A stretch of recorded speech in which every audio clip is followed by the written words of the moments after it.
Are you serious? I'm Paul Begley. Oh, it's going to be a powerful day today. I'm on my way to Louisville, Kentucky. Tonight, I will be at Louisville, Kentucky at the Perry Stone Prophecy Conference there. Oh, it's going to be awesome. And I'll be posting updates from the conference late tonight out of Louisville, Kentucky. And then tomorrow I'll be there for the morning session and the evening session where Perry Stone is supposed to deliver a powerful message. He said the most profound biblical prophecy message of his 34 years of ministry. You won't miss a beat because I'll be right here giving you updates throughout the day. Now let me read this to you first out of Ecclesiastes chapter 12, 2 verses. Ecclesiastes, the preacher, verse 12, and starting at verse 13 and 14. Let us hear the conclusion of the whole matter.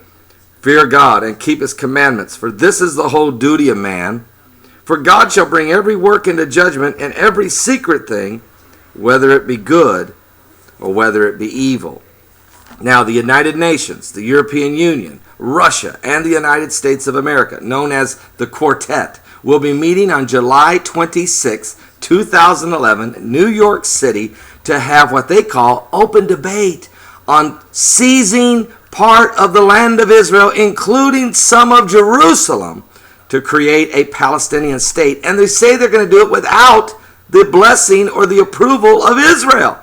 Now, you might say, why did they pick July 26, 2011? Well, July 26, 1945, 66-year anniversary of when America, England, and China all signed a surrender deal which was offered to Japan and told them it was time for them to surrender from the war, to give up. It's over. Japan refused to sign the documentation, so on August the 6th, 1945, the atom bomb was dropped on Hiroshima, and then 2 days later on August 9th on Nagasaki. Now, 66 years later, the Quartet of the United States, European Union, the United Nations, and Russia will be gathered in New York City to discuss the future of Israel. Now, let me tell you what the Bible says about this. They say it's open debate. Truly, people, it is a secret meetings. Now, here's what it says in Zechariah 14. Behold, the day of the Lord cometh, and thy spoil shall be divided in the midst of thee. What are they getting ready to do? They're talking about seizing or dividing part of Israel and Jerusalem. Behold, the day of the Lord cometh. Thy spoil shall be divided in the midst of thee. For I will gather all nations against Jerusalem to battle. The city shall be taken, the houses rifled, the women ravished, and half the city shall go forth into captivity. And the residue of the people shall not be cut off from the city. Then shall the Lord go forth and fight against those nations when he fought in the day of battle.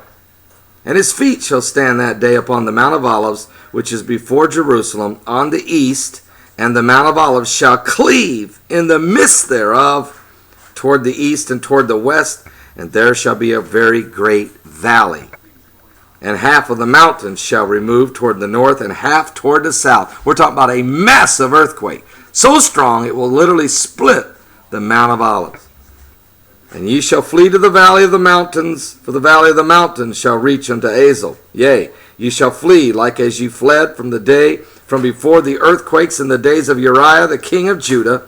And the Lord my God shall come. The Lord my God shall come, and all the saints with thee. And it shall come to pass in that day that the light shall not be clear nor dark. Now you do know the comet Elenin is going to actually be arriving in late September and early October.